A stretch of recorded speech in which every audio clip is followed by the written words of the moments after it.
गुरु प्यारे सात संगत जी, आप सभी को प्यार भरी राधा स्वामी जी। सात संगत जी, आपका आपके चैनल राधा स्वामी आर साखी में स्वागत है। सात संगत जी, 20 जुलाई 2025 की सुबह इक्वाडोर की धरती पर एक बार फिर से रूहानी दृश्य देखने को मिला है। हर बार की तरह आज भी 20 जुलाई को हजूर जी ने संगत पर अपनी करुणा की रहमत बरसाई है। हजूर जी ने संगत के साथ सवाल जवाब किए और पैदल दर्शन से निहाल किया। जैसे ही हजूर जी स्टेज पर आए, हजूर जी ने सबसे पहले संगत पर अपनी करुणा की रहमत बरसाई और प्रेम भरी दृष्टि डाली। सारी संगत में खुशी का माहौल था। फिर हजूर जी ने संगत के साथ सवाल जवाब का प्रोग्राम शुरू किया। सवाल जवाब के दौरान संगत ने हजूर जी के सामने अपनी भावनाएं और जिज्ञासाओं को प्रकट किया। हजूर जी ने बहुत ही प्रेम और संवेदनशील और स्पष्ट शब्दों में सभी के उत्तर दिए। हर जवाब शब्द नहीं था, बल्कि एक संदेश था। सात संगत जी, अब हम हजूर जी और संगत के बीच हुए वार्तालाप को आपके समक्ष साझा करने जा रहे हैं और आपसे हाथ जोड़कर निवेदन है कि अगर आप हमारे चैनल पर नए हैं तो सब्सक्राइब करें और कमेंट में राधा स्वामी जी जरूर लिखें। सात संगत जी, आज का दिन हमारे जीवन का सबसे रूहानी दिन था। तो सात संगत जी, आज हम आपके साथ हजूर जी और संगत के बीच हुए सवाल जवाब को साझा करने जा रहे हैं। सात संगत जी, पहला सवाल किसी ने किया कि बाबा जी, जब मैं सिमरन करता हूँ तो मन कहता है कि तू बहुत पापी है, तेरा क्या सिमरन? तब मुझे बहुत शर्म आती है। क्या सद्गुरु ऐसे पापियों को भी स्वीकारते हैं?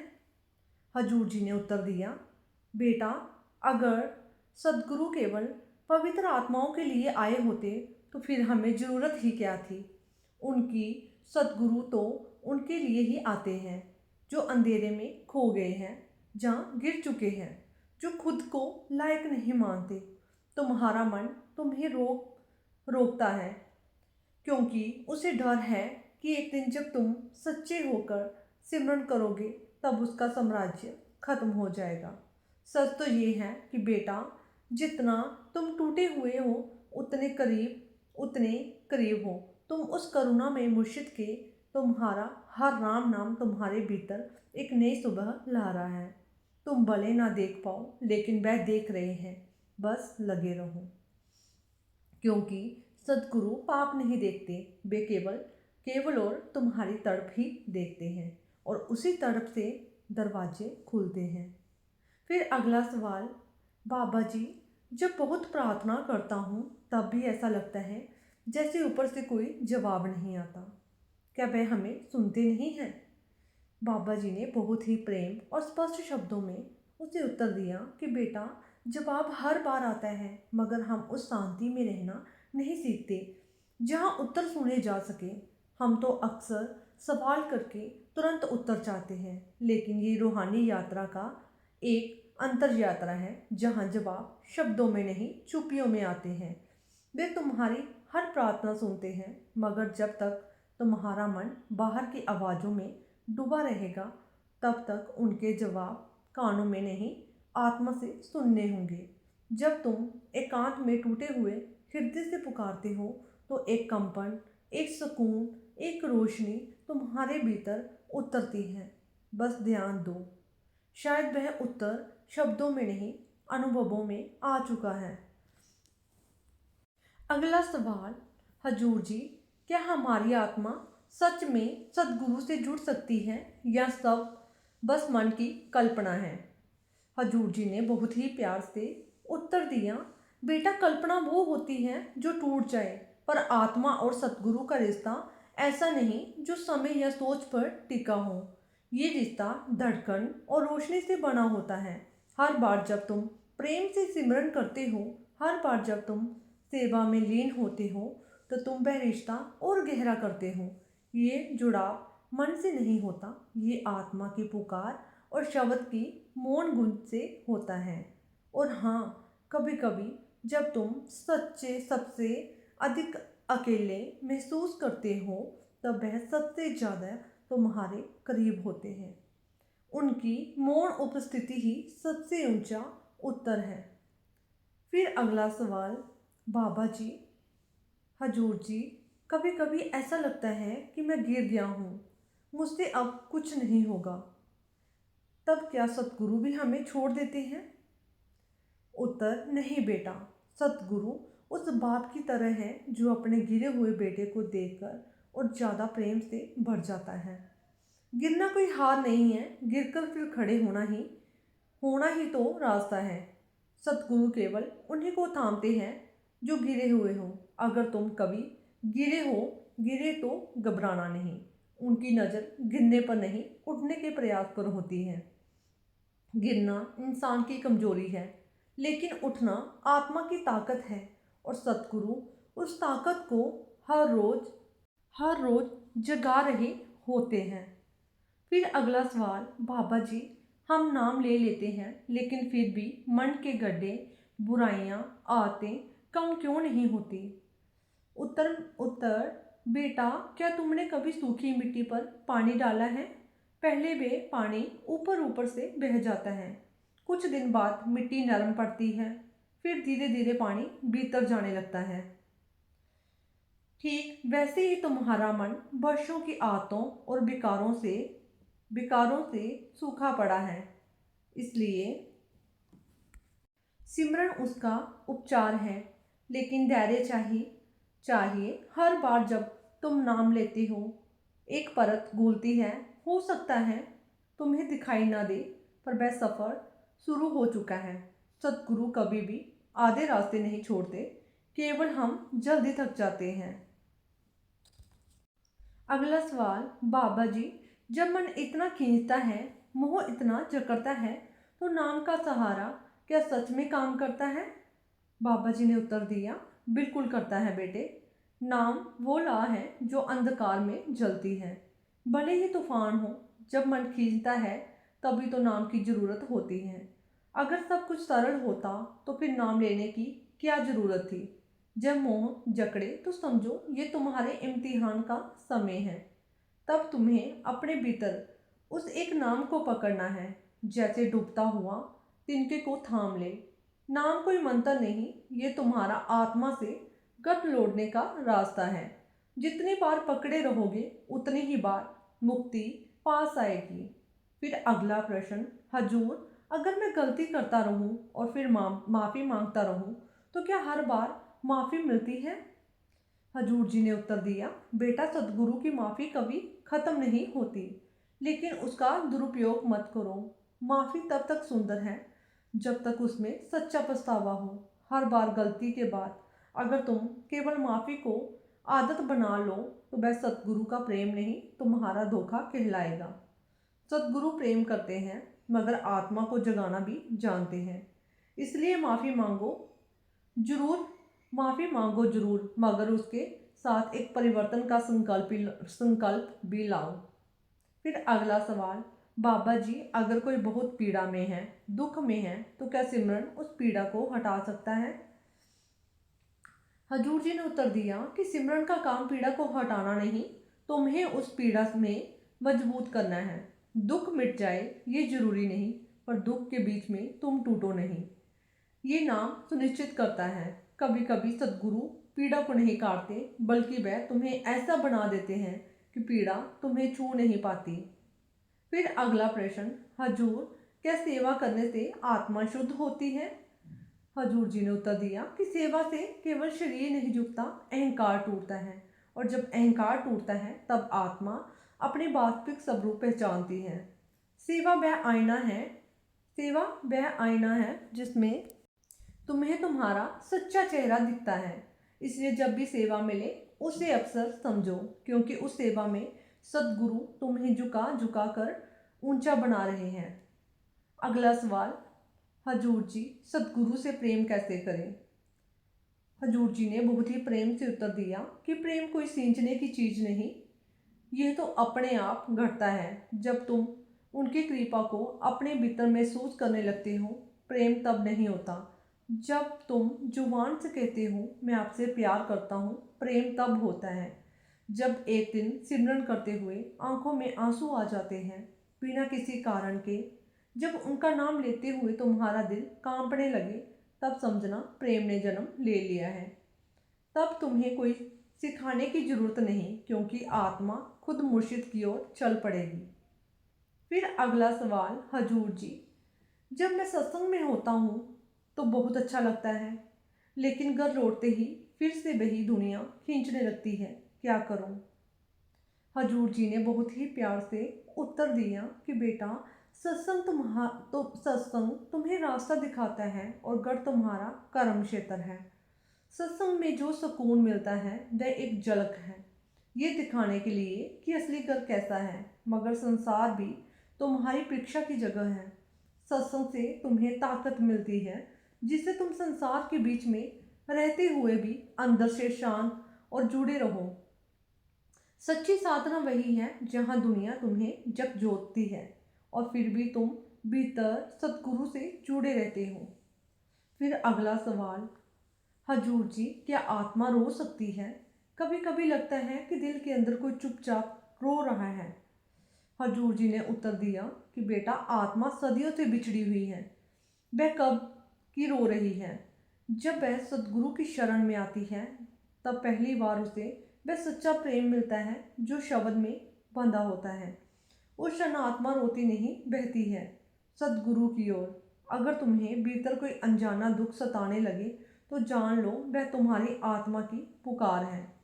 वह सतगुरु को ढूंढ रही है और हर सिमरन उस मिलन की ओर एक कदम है। फिर अगला सवाल, हजूर जी, हम क्यों जन्म जन्मांतर से भटकते आ रहे हैं? हजूर जी ने उत्तर दिया, क्योंकि हमने बाहर के संसार को ही सब कुछ मान लिया है। हमने खुद को शरीर समझा, रिश्तों को स्थायी समझा और आत्मा को भुला दिया। जन्मों से आत्मा घर लौटना चाहती है, पर मन उसे हर बार एक नया खेल दिखाता है। हर जन्म एक नया वेश, एक नया धोखा, एक नई इच्छा, और उसी में उलझकर आत्मा अपने घर की राह भूल जाती है। अब जब सतगुरु ने तुम्हें आवाज़ दी है तो ये जन्म विशेष है। अब तुम्हारी आत्मा घर लौट सकती है, बस मन से युद्ध जीतना होगा। अगला सवाल, हजूर जी, जब कोई हमसे बुरा व्यवहार करता है और फिर हम भी कठोर हो जाते हैं तो क्या ये गलत है? हजूर जी ने उत्तर दिया, बिल्कुल बेटा, सतगुरु हमें दूसरों जैसा नहीं बल्कि स्वयं जैसा बनने की शिक्षा देते हैं। अगर कोई तुम्हारे साथ बुरा करे और तुम भी वैसा ही करो तो फिर तुम में और उसमें क्या फ़र्क हुआ? प्रेम, सहनशीलता, करुणा, ये सब साधना का हिस्सा है जो तुम्हें छोड़ देता है। वह खुद टूटा होता है। सतगुरु तुम्हें ऊंचा बनाना चाहते हैं, इसलिए तुम्हें उनकी जैसी दृष्टि अपनानी चाहिए। फिर अगला सवाल, हजूर, क्या सेवा में भाग ना ले पाना आत्मिक रूप से पिछड़ जाने का संकेत है? हजूर जी ने उत्तर दिया, नहीं बेटा, सेवा कोई संख्या या गणना नहीं, ये एक भावना है। अगर तुम्हारा दिल हर रोज सेवा करने को तरसता है तो तुम सेवा में हो, चाहे हाथ कुछ ना करे। कभी कभी कोई बूढ़ा कभी कोई बूढ़ा संगत बैठकर भी सेवा करता है, क्योंकि उसकी प्रेमपूर्ण उपस्थिति भी एक ऊर्जा है। बस अपने भीतर सेवा का भाव जीवित रखो, मौका आएगा तो सतगुरु स्वयं बुलाएंगे। फिर अगला सवाल, बाबा जी, क्या आत्मा की यात्रा में अकेलापन जरूरी है? हजूर जी ने उत्तर दिया, हाँ बेटा, कुछ सफ़र अकेले ही तय होते हैं। रूहानी मार्ग पर बहुत बार ऐसा होगा कि तुम्हें लगेगा कि कोई समझ नहीं पा रहा, कोई साथ नहीं है। पर वह अकेलापन एक मौका है जहाँ तुम भीड़ से हटकर उस अदृश्य साथी से जुड़ते हो जो हर पल तुम्हारे साथ है।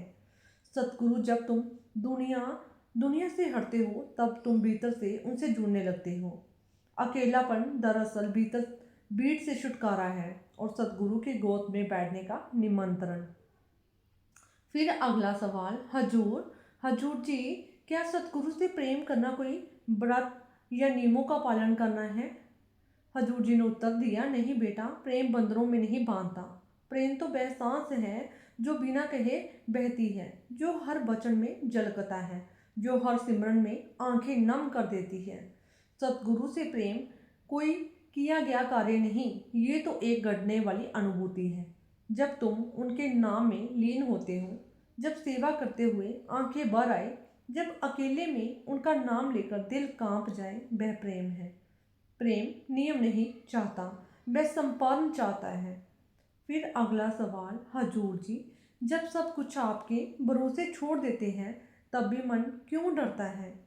हजूर जी ने बहुत ही प्यार से और स्पष्ट शब्दों में उत्तर दिया कि बेटा, मन को दुनिया में वर्षों से डरना सिखाया है, नुकसान से, अकेले से, भविष्य से। लेकिन जब तुम सच्चे बाप से सब कुछ सदगुरु के हवाले कर देते हो तब डरने का कोई कारण नहीं बचता। डर बस इसलिए आता है क्योंकि कहीं ना कहीं तुमने कुछ थाम रखा है अपने हाथ में। छोड़ दो सब कुछ मेरे ऊपर। जैसे बच्चा माँ की गोद में निश्चित होकर सो जाता है, फिर देखना, ना डर बचेगा ना चिंता, बस प्रेम और शांति ही शेष रह जाएंगे। फिर अगला सवाल, हजूर जी, अगर मनुष्य को सेवा तो करता है पर मन में दिखावा और अहंकार आ जाए तो उसका फल मिलता है या नहीं? हजूर जी ने उत्तर दिया कि सेवा का फल कर्मों से नहीं, भाव से जुड़ा होता है। अगर सेवा में नर्मता और संपन्न है तो वह रूह तक पहुंचती है, लेकिन अगर उसमें अगर उसमें मैंने किया का भाव है तो वह केवल शरीर की कसरत बनकर रह जाती है। बेटा, सेवा वो है जहाँ करने वाला भी मिट जाए, न्याय भी खो जाए और केवल गुरु की रजा बाकी रहे, तभी उस सेवा का फल आत्मा को छूता है। फिर अगला सवाल, हजूर जी, जब सिमरन करते समय नींद आने लगती है तो क्या वह प्रयास व्यर्थ हो जाता है? हजूर जी ने उत्तर दिया कि बिल्कुल नहीं, नींद आना केवल शरीर की थकावट का संकेत है। आत्मा तो सिमरन की ओर बढ़ ही रही होती है। नींद के आने पर भी तुम सच्चे भाव से बैठे रहो, जैसे कोई बच्चा माँ की गोद में आकर सो जाता है। गुरु जानता है कि उसका बच्चा थका है पर उस पर भी रहमत करता है। तुम सच्चे भाव से हर दिन आते रहो, यही भक्ति है। फिर अगला सवाल, हजूर जी, क्या मृत्यु का समय निश्चित होता है या हम कुछ बदल सकते हैं? हजूर जी ने उत्तर दिया कि मृत्यु का समय और तरीका हमारे कर्मों के अनुसार पहले से तय होता है, लेकिन अगर आत्मा सच्चे प्रेम और भक्ति में लग जाए, अगर वह सतगुरु से जुड़ जाए तो उसका अंतकाल नहीं करता। सतगुरु खुद लेने आते हैं।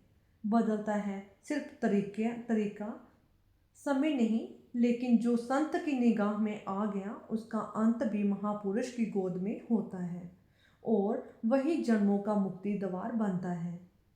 फिर अगला सवाल, हजूर जी से, हजूर जी, क्या सच्चा भक्त कभी कभी दुखी हो सकता है?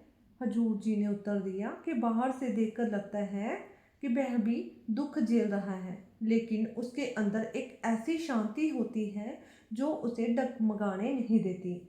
सच्चा भक्त जानता है कि हर हाल में गुरु की रजा है, चाहे मीठा हो या कड़वा। वह जानता है कि ये दुख नहीं बल्कि आत्मा की परीक्षा है, इसलिए वह दुख में भी मुस्कुराता है और कहता है, जो तू चाहे वही अच्छा। फिर अगला सवाल, हजूर जी, मन बहुत बार बीते हुए दुखद क्षणों को याद करके रोता है, क्या ये भी भक्ति में बाधा है? हजूर जी ने उत्तर दिया कि बेटा, मन की यही चाल है, वह तुम्हें या तो अतीत में घसीटेगा या भविष्य से डराता है, लेकिन आत्मा को केवल वर्तमान में ही गुरु मिलते हैं। बीते हुए दुखों को बार बार याद मत करो, वह सिर्फ अनुभव थे जो आत्मा को मजबूत करने आए थे। अब जब गुरु मिल गए हैं तो मन को समझाओ, अब तेरे साथ मेरा सतगुरु है, अब अंधकार की कोई जगह नहीं है। फिर अगला सवाल, हजूर जी, क्या हम खुद को सतगुरु की कृपा के योग्य बना सकते हैं? हजूर जी ने बहुत ही प्रेम से उत्तर दिया कि कृपा किसी योग्यता पर नहीं मिलती बेटा, वह तो बिना कारण बरसती है। लेकिन हाँ, अगर तुम विनम्र बनो, अगर तुम्हारा दिल सच्चा हो, अगर तुम दूसरों की सेवा करो, तो तुम्हारा पात्र बड़ा हो जाता है। कृपा तो बादल की तरह है, लेकिन अगर पात्र उल्टा रखा हो तो क्या बूंदे ठहरेगी? पात्र सीधा कर दो, फिर देखना वह हर दिन बरसेगी। फिर अगला सवाल, हजूर जी, कुछ लोग कहते हैं कि जब जीवन में सब कुछ छीन जाए तभी आत्मा जागती है, क्या ये सही है? हजूर जी ने उत्तर दिया कि हर आत्मा की यात्रा अलग अलग होती है। किसी को प्रेम से मिलती है तो राह, तो किसी को पीड़ा से, किसी को प्रेम की राह से मिलती है तो किसी को पीड़ा से। कई बार जब सब कुछ छीनता है तभी आत्मा को सच्चे से सहारे की पहचान होती है। वह जान जाती है कि दुनिया के सहारे क्षणिक हैं, लेकिन गुरु का सहारा शाश्वत है। इसलिए अगर कुछ छीन जाए तो घबराओ नहीं, समझो कि अब तुम्हें गुरु की ओर मोड़ा जा रहा है। फिर अगला सवाल, हजूर जी, अगर कोई व्यक्ति सत्संग और सेवा से दूर हो जाए तो क्या वह फिर से गुरु की शरण में लौट सकता है? गुरु उत्तर, गुरु की शरण कभी बंद नहीं होती, ये दर हमेशा खुला है, हमेशा रहेगा। अगर कोई बच्चा रास्ता भटक भी जाए तो क्या माँ उसका इंतजार नहीं करती? उसी तरह गुरु अपने हर बच्चे की प्रतीक्षा करते हैं। जब भी लौट आओ वह बाहें फैलाकर कहते हैं, आ गया मेरा बच्चा, अब सब माफ। अगला सवाल, हजूर जी से कि हजूर जी, क्या बिना किसी को बताए की गई सेवा ज़्यादा फलदायक होती है? हजूर जी ने उत्तर दिया कि हाँ बेटा, सेवा तभी पवित्र होती है जब वह केवल गुरु के लिए की जाए, ना कि दिखावे के लिए, ना प्रशंसा के लिए। गुप्त सेवा वो पुष्प है जिसकी सुगंध सीधी गुरु तक जाती है। जब तुम कुछ ऐसा करो जो केवल गुरु जाने, वही सच्ची सेवा बन जाती है और उसी में छिपी होती है गुरु की सबसे गहरी रहमत। फिर 31वां प्रश्न, हजूर जी, जब हम सेवा करते हैं और फिर दूसरों को बताते हैं कि हमने इतनी इतनी अपनी सेवा की, तो क्या वह सेवा का फल समाप्त हो जाता है? हजूर जी ने उत्तर दिया कि हाँ बिल्कुल बेटा, सेवा का असली फल तब मिलता है जब वह गुप्त, निस्वार्थ और नम्रता से की जाती है। अगर हम सेवा करके उसका बखान करें तो वह सेवा नहीं रह जाती, वह एक लेन देन बन जाती है। सेवा तो आत्मा की विनम्रता का अभ्यास है जो हमें सदगुरु के चरणों तक ले जाती है। जब तुम सेवा करो तो उसे ऐसे करो कि जैसे वह सतगुरु को अर्पण हो रही हो, ना किसी को दिखाने के लिए, ना किसी की तुलना करने के लिए। जो छुप कर देता है वही सबसे बड़ा दे रहा होता है। फिर अगला सवाल, हजूर जी से कि हजूर जी, जब मन में कभी कभी सतगुरु के से शिकायतें आने लगती हैं, जैसे कि आप मेरी सुनते नहीं, तब क्या वह भी भक्ति में रुकावट है? हजूर जी ने उत्तर दिया कि बिल्कुल बेटा, पर शिकायतें आना भी एक स्तर पर प्रेम का रूप होती है। जैसे बच्चा माँ से नाराज हो जाता है पर दूर नहीं होता, लेकिन ध्यान रहे विश्वास का धागा कभी ना टूट ना पाए। सतगुरु हर क्षण तुम्हारे साथ है। अगर तुम्हें लगता है कि वह तुम्हारा नहीं सुन रहे, तो जान लो वह तुम्हारी सुनने में नहीं बल्कि तुम्हारी परीक्षा लेने में व्यस्त है। एक सच्चा प्रेमी सतगुरु से शिकायत नहीं करता बल्कि कहता है, जो आप करें वही मंजूर। फिर अगला सवाल, हजूर जी, जब हम सिमरन करते हैं और आंखें बंद करके बैठते हैं लेकिन कोई रोशनी नहीं दिखती, कुछ अनुभव नहीं होता, तब क्या वह समर्थ व्यर्थ है? हजूर जी ने उत्तर दिया, नहीं बेटा, बिल्कुल भी नहीं। जो समय सिमरन में बिताया गया हो वह आत्मा के लिए खजाना है। अनुभव दिखे या ना दिखे, तुम आत्मिक रूप से आगे बढ़ रहे हो, क्योंकि हर बार जब तुम सिमरन में बैठते हो तो तुम अपनी आत्मा को शरीर के बोझ से थोड़ा मुक्त कर रहे हो। जैसे धरती के नीचे बीज दिखता नहीं है, लेकिन अंदर से अंकुर फूट रहा होता है, वैसे ही सिमरन आत्मा को धीरे धीरे ऊपर उठा लेता है। धैर्य रखो, प्रेम बनाए रखो। फिर अगला सवाल, हजूर जी, अगर कोई रोज नाम जप तप तो कर रहा है पर सेवा नहीं कर पा रहा तो क्या उसका रास्ता अधूरा रह जाएगा? हजूर जी ने उत्तर दिया कि रास्ता अधूरा तब नहीं होता, नहीं बेटा, रास्ता अधूरा तब नहीं होता जब सेवा की कमी हो, बल्कि तब होता है जब प्रेम और संपन्न की कमी हो। सेवा तो साधन है आत्मा को नर्मता सिखाने का। अगर कोई सच्चे प्रेम और भक्ति से नाम जप कर रहा है तो वह भी उच्चतम सेवा है। पर अगर सेवा करने का अवसर मिले और फिर भी ना करे तो वह प्रमाद है। सतगुरु हर दिल का हाल जानते हैं। अगर सेवा की सच्ची चाह है तो वह सेवा खुद बेखुद मिल जाती है।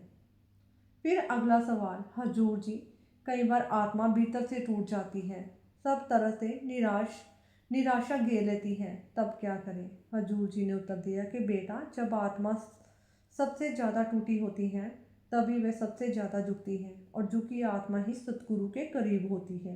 निराशा आत्मा की परीक्षा होती है, लेकिन उसके भीतर सतगुरु की रहमत छुपी होती है। उस क्षण तुम अकेले नहीं होते, तुम्हारे आंसू सतगुरु के ध्यान को खींचते हैं। बस तुम उस समय सिमरन छोड़ना मत, क्योंकि वही तो तुम्हारे सतगुरु से संबंध बनाए रखते हैं। फिर अगला सवाल, हजूर जी, क्या कोई बहुत पाप करने वाला व्यक्ति भी नाम से मुक्त हो सकता है? हजूर जी ने उत्तर दिया, बिल्कुल हो सकता है बेटा। नाम पाप और पुण्य से परे की चीज़ है। सतगुरु के पास ऐसा कोई नहीं है जो बहुत गिर गया हो, क्योंकि उन्होंने तो आत्मा को देखना है, शरीर या कर्मों को नहीं। अगर कोई पापी भी सच्चे दिल से नाम की शरण ले ले और अपनी भूल स्वीकार कर ले तो सतगुरु उसे भी उठा लेते हैं, क्योंकि सतगुरु का धर्म है प्रेम और क्षमा। फिर अगला सवाल, हजूर जी, क्या सेवा करते हुए मन में मैं कर रहा हूँ का भाव आ जाए तो अहंकार बन जाता है? हजूर जी ने उत्तर दिया, हाँ बेटा, सेवा में मैं आ गया तो फिर वह सेवा नहीं रहती, व्यापार बन जाती है। सेवा तो वह है जो मैं को मिटा दे, ना कि बढ़ाए। असली सेवा वही है जिसमें हम खुद को साधन माने, सेवक नहीं। सेवक भी वही होता है जिसे सतगुरु सेवा के योग्य समझे। इसलिए सेवा करते हुए हमेशा ये कहो ये कहो कि जो भी हो रहा है आपके हुक्म से हो रहा है, मैं कुछ नहीं। फिर अगला सवाल, हजूर जी, कई बार मन कहता है कि ये भक्ति का रास्ता बहुत मुश्किल है, क्या ये भाव स्वाभाविक है? हजूर जी ने उत्तर दिया, हाँ बेटा, स्वाभाविक है। मन को छोड़ना, संसार को पीछे रखना और प्रेम से आत्मा को ऊपर उठाना ये आसान नहीं है, लेकिन जो मुश्किल लगता है वही सबसे मूल्यवान होता है। ये रास्ता कठिन है पर इसका अंत सुखद है। जैसे पर्वत की चोटी पर पहुंचने के बाद एक अलग ही संसार दिखता है, वैसे ही भक्ति की ऊंचाइयों पर आत्मा को असली घर की झलक मिलती है। इसलिए चलते रहो, चाहे मन थक जाए और शरीर टूटे, लेकिन प्रेम ना छूटे। फिर अगला सवाल, हजूर जी, अगर किसी ने नाम लेकर भी जीवन को बदलना नहीं चाहा तो क्या सतगुरु उस पर भी कृपा करते हैं? उत्तर, बेटा, सतगुरु की कृपा बिना भेदभाव के बहती है, लेकिन उसका असर तब होता है जब आत्मा तैयार हो। नाम लेना पहला कदम है, लेकिन जीवन को बदलना यानी अपने कर्मों, व्यवहारों और विचारों को शुद्ध करना जरूरी है। अगर कोई नाम लेकर फिर भी पहले जैसा ही चलता रहे तो वह सतगुरु के दिए हुए अमृत का मूल्य नहीं समझता। सतगुरु हर किसी पर कृपा करते हैं, लेकिन आत्मा को भी अपनी तरफ से एक कदम बढ़ाना चाहिए। फिर अगला सवाल, हजूर, जब तक सूरज शब्द में पूरी तरह नहीं जुड़ती तब तक क्या हर प्रयास अधूरा है? उत्तर, नहीं बेटे, हर प्रयास पवित्र है। हर बार जब तुम सिमरन करते हो, सेवा करते हो, तो तुम अपनी सूरत को शब्द की ओर खींच रहे होते हो। पूरा जुड़ना कोई एक दिन की घटना नहीं, ये तो एक यात्रा है, एक परत दर परत खुलने वाली रहस्यपूर्ण प्रक्रिया। तुम्हारा हर सही प्रयास, हर संपादन तुम्हारे भीतर की धूल को हटाता है।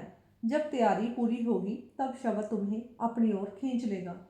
फिर अगला सवाल, हजूर जी, कभी कभी मैं थक जाता हूँ, मन, शरीर, भावनाएं सब थक जाते हैं, तब क्या करें? हजूर जी ने बहुत ही प्रेम से उत्तर दिया कि बेटा, थक जाना भी एक संकेत है। अब तुम्हें थामे जाने की जरूरत है।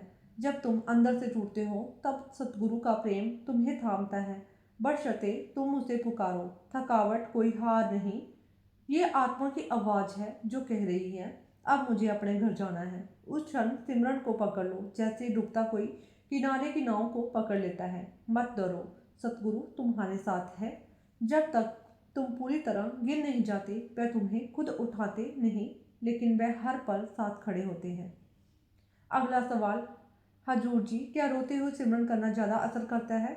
हजूर जी ने उत्तर दिया कि बेटा, आंखों के आंसू उतने मायने नहीं रखते, दिल के आंसू मायने रखते हैं। अगर तुम्हारा रोना भीतर से निकल रहा है आत्मा की पुकार बनकर, तो वह सिमरन को परवाज दे देता है। परंतु याद रखो, सिमरन केवल दुख के समय नहीं, हर समय करना है। कभी रोकर, कभी हंसकर, कभी चुपचाप, पर सिमरन का कर्म नहीं टूटना चाहिए। एक दिन तुम्हारे आंसू मुस्कान बन जाएंगे और वह मुस्कान सदगुरु की दी हुई होगी। साथ संगत जी, हम आपसे इजाज़त लेते हैं और कल फिर मिलते हैं एक नए साखी और रूहानी सवाल जवाब के साथ। संगत जी, आप जी के साथ हाथ जोड़कर विनती है कि कमेंट में राधा स्वामी जरूर लिखा करो और अपने शहर का नाम भी जरूर लिखा करो जी। ऐसे ही रूहानी विचार और साखियाँ सुनने के लिए आप अपने चैनल राधा स्वामी आर साखी को सब्सक्राइब कर सकते हैं, ताकि हर नए पोस्ट की नोटिफिकेशन